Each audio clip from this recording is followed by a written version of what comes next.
You assume being fired during a pandemic and watching, everything unfold the way that it has for WWE and the way it continues to unfold for WWE, you think everyone would just kind of hit a panic button where, yeah, I mean, you've really turned it into such a positive, you and Chelsea, watching what you guys have been able to do of just like keeping your careers going. It's a great time to be a wrestler. It's a great time to kind of take your career into your own hands. Did you feel that the whole time? Or like when you got that 203 number pop up on your phone, what kind of went through your mind when that happened initially? So I kind of, we got this weird like link with Vince McMahon cutting this promo about how these cuts would be coming. And like, I was like, okay, I'm probably gonna be on there, which it is what it is, right?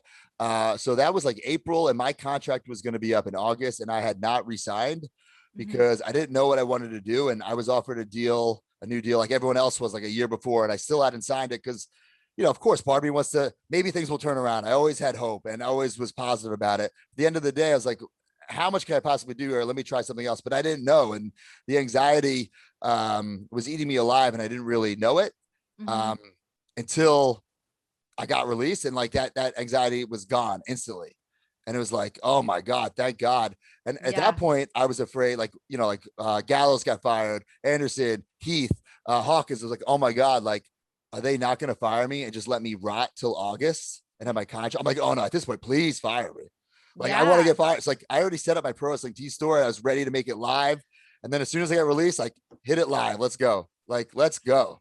That is so smart. I mean, I know that you've obviously made such a successful career off of, all things professional wrestling, but the fact that you had like the foresight to look into having that stuff ready to go so that you weren't left with your hands empty, like, as soon as that happened, you were like ready to go. I feel like so many other people would have been like clinging on to the hope of like, no, no, no, let me stay, let me stay. But for you to kind of turn that into, no, now business is back in your Yeah, hands. it was time. Listen, I am so grateful for WWE, the time I spent there. Like, my whole adult life was in WWE. I got Mm-hmm. signed when I was 20 years old. So my whole 20s were there, half of my 30s. I loved it. It was awesome. But it was time to leave. And they made Yeah. that decision for me. So I guess they felt the same way. Was there anything that you wish had gone differently during your time there? Of course. Like, listen, everyone wants to be Goldberg and win every single title under the sun, but that's Sure. not reality. And you know, I don't want to look back with regrets. I'm very fortunate for the moments I did have. And I feel like the things I had were moments, and I genuinely scratched and clawed for those moments. And the fans, I think, saw that. So, when I win the Intercontinental title at WrestleMania, it's a moment. It's not just winning it, Yeah. it's like people have like felt it. At least I did. And then my dad, like hopping the guardrail legitimately, like you can't Come write that on. stuff. And then, losing it the next day, I think that's part of the story. I wish I Mhm. could have lost it that night. Like, who cares if I would have kept it for 2 months and lost it at Backlash to Cesaro? It doesn't matter. Everyone Right. remembers I had that one day, and that's all that matters.